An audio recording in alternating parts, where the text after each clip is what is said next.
ವಾದಕಿ, ಮಧುರ ಕಂಠದ ಗಾಯಕಿ ಪ್ರೀತಿ ಅಶೋಕ್ ರವರು ಹೃದಯ ಗೀತೆ ಹಾಡನ್ನ ಬರೆದು ಹಾಡಿದ್ದಾರೆ ಕೂಡ.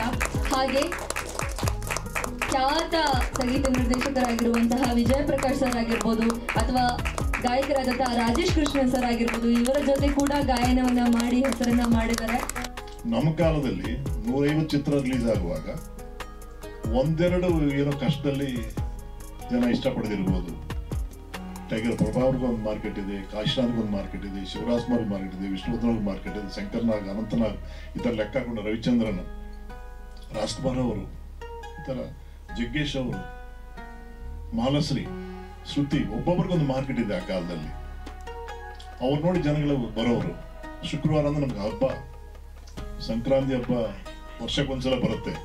ಪ್ರತಿ ಶುಕ್ರವಾರ ಕರ್ನಾಟಕದಲ್ಲಿ ಕನ್ನಡ ಅಭಿಮಾನಿಗಳಿಗೆ ಒಂದು ಒಳ್ಳೆ ಚಿತ್ರ ಬರೋದು, ಶರ್ಟ್ ಹರ್ಕೊಳ್ಳೋರು, ಬ್ಲಾಕ್ನಲ್ಲಿ ಟಿಕೆಟ್ ಮಾರಿ ಮನೆಗಳು ಕಟ್ಟಿದಂಥ ಚರಿತ್ರೆ ನಮ್ಮ ಕರ್ನಾಟಕದಲ್ಲಿದೆ. ರಾಜ್ಕುಮಾರ್ ಸಿನಿಮಾಗಳು ಬರುವಾಗ ಅವರೆಲ್ಲ ಹೇಳ್ತಾರೆ, ಸರ್ ನಾವು ಬ್ಲಾಕ್ ಟಿಕ್ ಮಾರಿ ನಾವು ಮನೆ ಕಟ್ಕೊಂಡಿದೀವಿ ಅನ್ನೋರು, ಪೋಸ್ಟರ್ಸ್ ಅಂಟಿಸೋರು, ಕ್ಯಾಸೆಟ್ಗೋಸ್ಕರ ನಮ್ಮ ಮನೆ ಬಂದು ಗಲಾಟೆ ಮಾಡೋರು, SP ರೋಡ್ನಲ್ಲಿ ಕ್ಯಾಸೆಟ್ ಅಂಗಡಿಯಲ್ಲಿ ಲೈನ್ ಕ್ಯೂ ನಿಂತ್ಕೊಂಡು ಕ್ಯಾಸೆಟ್ ಪರ್ಚೇಸ್ ಮಾಡೋರು. ಇವಾಗೆಲ್ಲ ಒಂದು ರೀತಿ ಭೀತಿ ಬಂತು ನಮಗೆ, ಏನು ಮಾಡೋಕ್ಕಾಗಲ್ಲ, ಕಾಲಕ್ಕೆ ತಕ್ಕಂತೆ ಕುಣಿಬೇಕಂತ ಹೇಳ್ತಾರಲ್ವಾ, ಅದೇ ರೀತಿ ಕಾಲ ಚೇಂಜ್ ಆಯ್ತು. ಇವಾಗ ಟೋಟಲ್ ನೀವೇ ಹೇಳಿದ್ರಿ ಪೈರಸಿ ಬರ್ತಾ ಇದೆ, ರಿಲೀಸ್ ಆದ ಸೇಮ್ ಡೇನೆ ನಾವು ಮೊಬೈಲ್ನಲ್ಲಿ ಸಿನಿಮಾ ನೋಡ್ತಾ ಇದೀವಿ ಅಂತ. ಸರ್ಕಾರ ಅವ್ರವ್ರ ಕೆಲಸ ಅವ್ರು ಮಾಡ್ಕೊತಾ ಇದ್ದಾರೆ, ನಮ್ಮ ಕೆಲಸಕ್ಕೆ ಯಾರು ಕೈ ಜೋಡಿಸ್ತಾ ಇಲ್ಲ ಅಂತ ಹೇಳಕ್ಕೆ ನಾನು ಇಷ್ಟಪಡ್ತೀನಿ.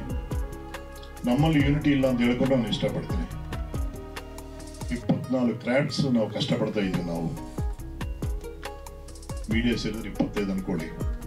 ಎಲ್ಲರೂ ಒಗ್ಗಟ್ಟಾಗಿದ್ದರೆ ಹಳೆಕಾಲ ನೋಡ್ಬೋದು, ಆ ಸ್ವರ್ಣ ವೈಭವ ನಾವು ನೋಡ್ಬೋದು ಅಂತ ನನಗೆ ಆಸೆ ಇದೆ ನನಗೆ. ಯಾಕಂದ್ರೆ ಯಾವುದು ಅಸಾಧ್ಯ ಅಲ್ಲ ಈ ಪ್ರಪಂಚದಲ್ಲಿ,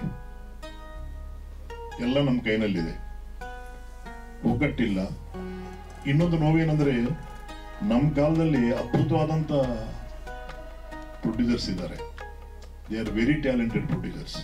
ಒಬ್ಬ ಡೈರೆಕ್ಟರ್ನ, ಒಬ್ಬ ಕಲಾವಿದರನ್ನ, ಒಬ್ಬ ರೈಟರ್ನ, ಒಬ್ಬ ಮ್ಯೂಸಿಕ್ ಡೈರೆಕ್ಟರ್ನ ಜಡ್ಜ್ ಮಾಡೋ ಕೆಪಾಸಿಟಿ ಅಂತ ನಿರ್ಮಾಪಕರು ಆ ಕಾಲದಲ್ಲಿದ್ದಾರೆ.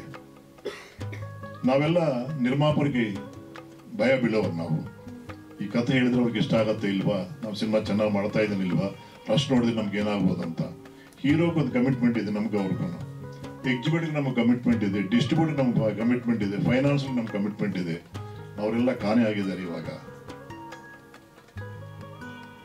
ಬರೀ ನಿರ್ಮಾಪಕರೇ ಸಿನಿಮಾ ಮಾಡಬೇಕು, ಅವರೇ ಡಿಸ್ಟ್ರಿಬ್ಯೂಷನ್ ಮಾಡ್ಕೋಬೇಕು, ಅವರೇ ಪೋಸ್ಟರ್ಸ್ ದುಡ್ಡು ಕಟ್ಟಬೇಕು, ಅವರೇ ವಿನೇಲ್ ಹಾಕ್ಸ್ಕೋಬೇಕು, ಅವರೇ ಎವ್ರಿಥಿಂಗ್ ಮಾಡಬೇಕು. ಅದರಿಂದ ನಾವು ಸೋಲ್ತಾ ಇದ್ದೀವಿ ನಾವು. ಯಾಕಂದ್ರೆ ನಿರ್ಮಾಪಕರಿಗೆ ಸಿನಿಮಾ ಮಾಡೋಷ್ಟು ಕೆಪಾಸಿಟಿ ಇರುತ್ತೆ ಅಷ್ಟೇ, ಅದನ್ನು ಬಿಸ್ನೆಸ್ ಮಾಡೋ ಕೆಪಾಸಿಟಿ ಇರಲ್ಲ. ಅಂಥವರೆಲ್ಲ ಮಾಯ ಆಗಿರೋದ್ರಿಂದ ತುಂಬ ಕಷ್ಟಪಡ್ತಾ ಇದ್ವಿ. ಬಟ್ ಏನೇ ಇದ್ರೂ ಇವಾಗ ಡಿಜಿಟಲ್ ಮೀಡಿಯಾನಲ್ಲಿ ಸಾಧನೆ ಮಾಡಬೇಕು. ಈ ಥರ ವಿಡಿಯೋ ಎಲ್ಲ ಮಾಡುವಾಗ ಆ ಕೆಪಾಸಿಟಿ, ಆ ಸೌಂಡಿಂಗ್ ಹಾಡಿನಲ್ಲಿದೆ. ನಾನು ಬರ್ದಿರೋದು ತುಂಬ ಬರ್ದಿದ್ದೇನೆ ಚಿಕ್ಕವಳಿಂದನೂ, ಒಂದು 200-300 ಹಾಡುಗಳಿರ್ಬೋದು. ಆದರೆ ಈಗ ಮುಖ್ಯವಾಗಿ ಒಂದು 60-70 ಸಾಂಗ್ಸು ಯೂಟ್ಯೂಬ್ ಚಾನಲಲ್ಲಿ ಇದೆ. ಅದನ್ನು ಈ ಯೂಟ್ಯೂಬ್ ಚಾನಲ್ದು ವಿಶೇಷತೆ ಏನಂತಂದರೆ, ಒಂದು ಸಾಹಿತ್ಯ ಮತ್ತು ಗಾಯನ ಎರಡೂ ನಾನೇ ಮಾಡಿರೋದು.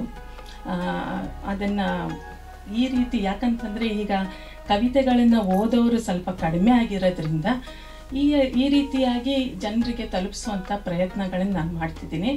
ಮತ್ತು ನನಗೆ ಸಂಗೀತದ ಗೀಳು ತುಂಬ ಚಿಕ್ಕಿಂದ ಇದೆ. ಆ್ಯಂಡ್ ಇನ್ಫ್ಯಾಕ್ಟ್ ನಾನು ಮುಂಚೆ ಎಲ್ಲ ಗೊತ್ತಿರಲಿಲ್ಲ, ಒಂದು ಭಾವಗೀತೆ ಅಥವಾ ಇದನ್ನು ಬೇರೆಯವ್ರು ಬರೀತಾರೆ ಆಮೇಲೆ ಹಾಡ್ತಾರೆ ಅಂತ. ಚಿಕ್ಕವಳು ಇರ್ಬೇಕಾದ್ರೆ ಎಷ್ಟು ಮುಗ್ಧತೆ ಅಂದರೆ ನಾನು ಅಂದ್ಕೊಂಡೆ ಅವರೇ ಬರೆದು ಅವರೇ ಹಾಡ್ತಾರೆ ಅಂತ. ಹಾಗೆ ನಾನು ಬರೆಯೋಕ್ಕೆ ಶುರು ಮಾಡಿದ್ದು.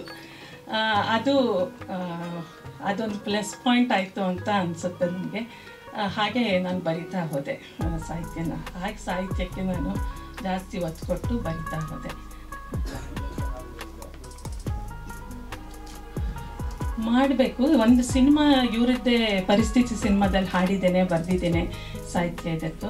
ಇನ್ನೂ ಪ್ರೊಸೆಸ್ ಮಾಡಬೇಕು. ಯಾಕಂತಂದರೆ ಈಗಷ್ಟೇ ಒಂದು 20 ವರ್ಷದ ಮೇಲೆ ಮತ್ತೆ ನಾನು ಈಗ ಈ ಒಂದು ಪದಾರ್ಪಣೆ ಮಾಡ್ತಾ ಇರೋದು ಅಂತ ಅಷ್ಟೇ.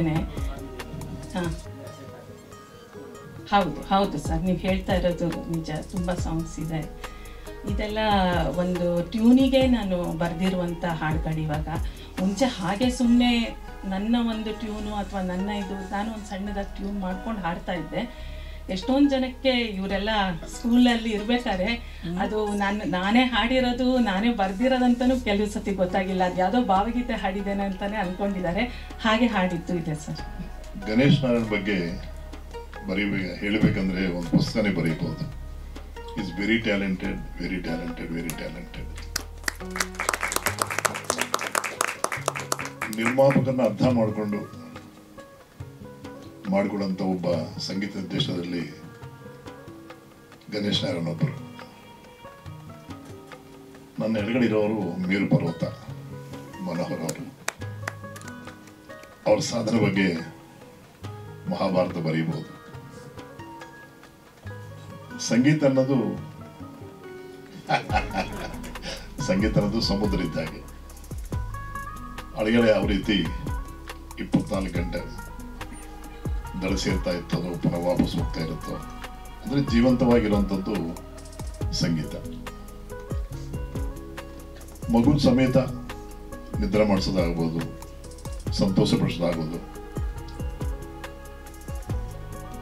ಸಂಗೀತ. ಡಾಕ್ಟರ್ಸ್ ಹೇಳ್ತಾರೆ ಮಲಗು ಮುಂಚೆ ಒಂದ್ಸಲ ಒಳ್ಳೆ ಹಾಡುಗಳು ಕೇಳಿ, ಒಳ್ಳೆ ಸಂಗೀತ ಕೇಳಿ, ನಮ್ಮ ಔಷಧಿಗಿಂತ ಚೆನ್ನಾಗಿ ಕೆಲಸ ಆಗತ್ತೆ ಅಂತ. ನಿಜಾನೇ, ಸಂಗೀತಕ್ಕಷ್ಟು ಶಕ್ತಿ ಇದೆ. ನಮಸ್ಕಾರ ಎಲ್ಲರಿಗೂ. ಹಾಗೆ ಗಣೇಶ್ ನಾರಾಯಣ್ ಅವರು ರಾಗ ಸಂಯೋಜನೆ ಚೆನ್ನಾಗಿ ಮಾಡಿದ್ದೀರಿ. ಆಮೇಲೆ ನೀವು ಚೆನ್ನಾಗಿ ಹಾಡ್ತೀರಿ. ಪ್ರೀತಿ ಮೇಡಮ್, ನೀವು ಚೆನ್ನಾಗಿ ಹಾಡಿದಿರಿ. ಹೃದಯ ಗೀತೆ ಅಶೋಕ್ ಸರ್, ನಿಮ್ಮ ಸಪೋರ್ಟಿಂದ ಮಾತ್ರ ಸಾಧ್ಯ ಈ ಥರ. ಆಮೇಲೆ ಇಲ್ಲಿ ನಮ್ಮ ಚಿತ್ರರಂಗದ ಖ್ಯಾತ ನಿರ್ದೇಶಕರು ಸಾಯಿ ಪ್ರಕಾಶ್ ಸರ್ ಅವರು ಬಂದಿದ್ದಾರೆ, ಶ್ರೀ ಅವರಿದ್ದಾರೆ, ಶರತ್, ಅಜಿತ್ ಅಲ್ಲಿ ಕೂತಿದ್ದಾನೆ. ಸೊ ಎಲ್ಲ ಈ ಆಲ್ಬಮ್ ನೋಡಿದಾಗ ಎಲ್ಲರೂ ಸೇರಿ ತಮ್ಮ ಕೆಲಸನ ಶ್ರದ್ಧೆಯಿಂದ ಮಾಡಿದ್ದಾರೆ. ಈಗ 4 ಸಾಂಗ್ ಮಾಡಿದಿರಲ್ಲ, ಇನ್ನೊಂದು 200 ಸಾಂಗ್ ಮಾಡಿ ಕಂಟಿನ್ಯೂಸ್ ಮಾಡ್ತಾ ಇರಿ. ಅಶೋಕ್ ಅವರು ಇದ್ದಾರೆ. ಅವರ ಚಾನಲ್ ಅಷ್ಟು ಬ್ಯುಸಿ ಆಗಿರುತ್ತೆ ಇನ್ನು. ಸೊ ಬೊಂಬಾರ್ಡ್ಮೆಂಟ್ ಇರಲಿ ಚಾನಲ್ನಲ್ಲಿ. And Ganesh Narayan, we work together before. ನಿಮ್ಮ ಮ್ಯೂಸಿಕ್ ಬಗ್ಗೆ ಹೇಳೋ ಅವಶ್ಯಕತೆನೇ ಇಲ್ಲ. Keep doing more and more. And ಈ team combination it will be a great success. Actors Ajith ಆಗಲಿ ಮತ್ತು ನೀವೆಲ್ಲ ಆ್ಯಕ್ಟರ್ಸ್ಗಳೆಲ್ಲ ತುಂಬ ಚೆನ್ನಾಗಿ ಕಾಣ್ತಾರೆ. ನಾನು ಆ್ಯಕ್ಟರ್ ಆಗಿರೋದ್ರಿಂದ ಆ ಟೈಮಲ್ಲಿ ಯಾವ ಥರ ನಿಮಗೆ ಇದು ಮಾಡಿರ್ತಾರೆ ಅಂತ ಗೊತ್ತು. ಸೊ ಗಣೇಶ್ ಸರ್ ಜೊತೆಗೆ ತುಂಬ ಕೂಲಾಗಿ ಮಾಡಿರ್ತೀರ ಅಂತ ಅಂದ್ಕೊಂಡಿದ್ದೀನಿ. ಯಾಕಂದರೆ ಅವರು ತುಂಬ ಸಿಂಪಲ್, ಅವರು ಬೈಯೋದಿಲ್ಲ, ಹೊಡಿಯೋದಿಲ್ಲ. ಏನಿದ್ರು ಇವ್ರ ಜೊತೆ ಸದ್ಯಕ್ಕೆ ಅದೇ ಅವ್ರ ಜೊತೆನೇ ಏನಿದ್ರು ನನಗೆ ಫ್ಯಾಂಟಾಸ್ಟಿಕ್. ಏನಂತೀರ ರಸ್ಜಿ? ಎಲ್ಲ ದೇವ್ರಿಚ್ಛೆ.